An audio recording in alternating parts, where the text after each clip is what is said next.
Hello guys, full time, Arsenal 2, Cardiff 1. I've just got in, it was absolutely freezing and the performance didn't do much to keep you warm, to be honest. It was kind of one of those games where the fans sort of sat back and waited for the team to produce something. You know, it was cold, it was wet, it was Cardiff, and there was a slightly sombre mood, I guess, at the outset of the game with the mention of Salah and that sort of hanging over the atmosphere, and so we waited to be inspired by our team, and that didn't happen. Cardiff were markedly the better team for the first half, but in the second half we got the job done, just about.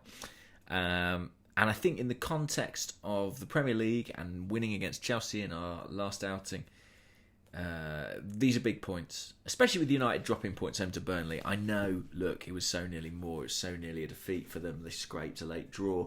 Seems like Ole Gunnar Solskjaer, not only is he bringing back the attacking football, he's bringing back that propensity for late goals. But it's still 2 points dropped. And that's great for us. Keeps us firmly in the battle for the top four. Just hope Newcastle didn't kind of wake the demon by beating Man City, and we'll have to live with the consequences of that on Sunday. Anyway, what to say? We went with the diamond in this game. Some rotation. I think Lichtsteiner came in at right back, El Neni at holding midfield for Xhaka. Mesut Ozil came in and captained the team. But it wasn't really working. And I think a large part of that, from going forward, was that without Bellerin or Maitland-Niles, I don't think Lichtsteiner can play the role of a fullback in a diamond, which is by its nature a very attacking, overlapping one, because, you know, that's where all the width has to come from. And he tried, he's had a high starting position, but I just don't really think it's his game. I suppose he is a consequence of what happens when you sign a player before you appoint a manager, because we've signed a right back who's completely ill-suited to most of the systems that the coach wants to play. Anyway, I think, Emery recognised that tonight, and that's why he brought Jenkinson on during the second half. I also thought the diamond was maybe a bit conservative. I look at the United game and I look at this game, and I kind of feel like maybe Emery had the wrong system in each one. Maybe the diamond would have been more effective against United. Maybe the 4-2-3-1 or 4-3-3 kind of shape better from the start tonight. It was certainly better in the second half once Alex Iwobi came on.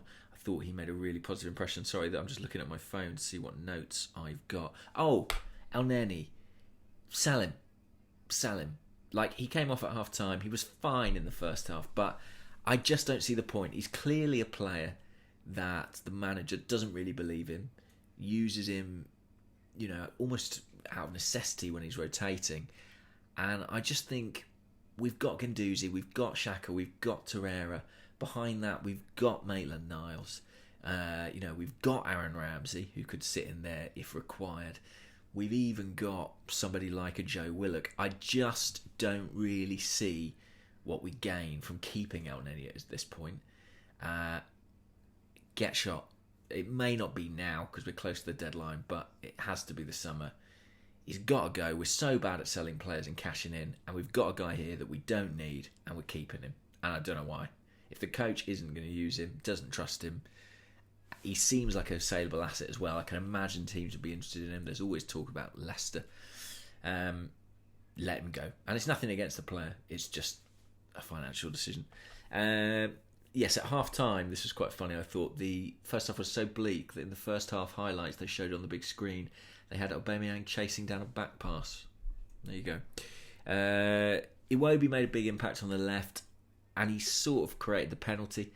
Great ball for Kolasinac, a bit like one he produced against West Ham a few weeks ago, outside of the foot, and a really good run from Kolasinac. Look, football is so often about partnerships, isn't it? And Iwobi and Kolasinac have one. And I think we saw the benefit of that tonight, and I think it's probably why they work so well together. They just have a good understanding. Iwobi knows how to look for Kolasinac. He knows where he's going to be. Well, we all know where he's going to be, making the overlap every single time.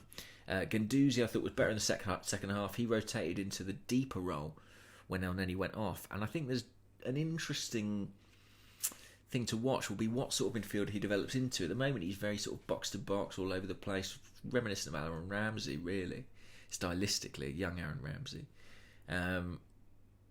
But I think we saw tonight, and I think you can see that if he chose to dedicate himself to playing a deeper game, like a Rabiot or someone like that, or a Xhaka maybe, he could fill that role too, because he's got the range of passing.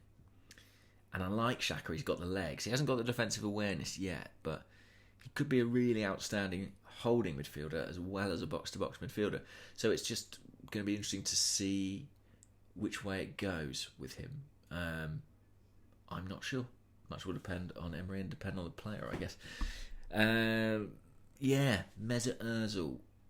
Little note on him. Started as captain. That's a bit weird, isn't it? I mean, him being captain when he's so clearly out of favour, I guess it just reflects his popularity within the squad. But when he came off, there was no handshake from Emery. Nothing. No acknowledgement of Ozil. I watched it. He went off the pitch. Emery stayed on the touchline, didn't even look at Ozil, who went and sat down on the bench. And I watched him for another 5 minutes to see if Emery would go back and say, "Oh, well done, mate." Nothing. That's unusual. And I think suggests that the armband is not reflective of how the pair feel about each other necessarily. Lacazette, great goal.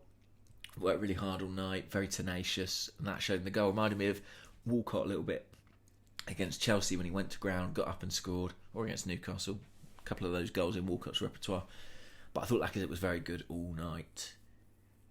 Aubameyang not good at times. I mean, it's this bizarre situation where Aubameyang is playing on the wing, but he's not very... This might seem mental. He ain't that good at football. Like, he's really good at scoring goals, but like dribbling, passing, not the best. And that's not to criticise him, it's just not his game. And I think with Arsenal looking like they're going to sign Denis Suarez, potentially bring another winger in, I do wonder if we're going to go back to playing one up front. And it'd be interesting to see which one it is, because I think Lacazette's playing the better football, but Aubameyang almost guarantees goals. Conceded a late consolation rather. Disappointing, because it would have been nice to get a clean sheet. A word for Nacho Monreal. I think he is one of our best centre-halves, genuinely. I think you've got Socrates, you've got Koscielny, and I honestly don't think Monreal as a centre-half is that far off. Rob Holding in that company too, but there's none better on the ball than Monreal, and that's really important in an Emery team. And I just think defensively, even aerially, I think he's so much better than we give him credit. And I don't know if he's got the legs to play left back anymore. I would definitely consider him a centre half. I definitely think he's a better centre half than Mustafi. But there we go. Right, 8 minutes. I'll leave it there. We won. That's the important thing, isn't it? Transfer deadline day coming up. Let's see what that brings. Come on, top 4. We've got this. We can do it.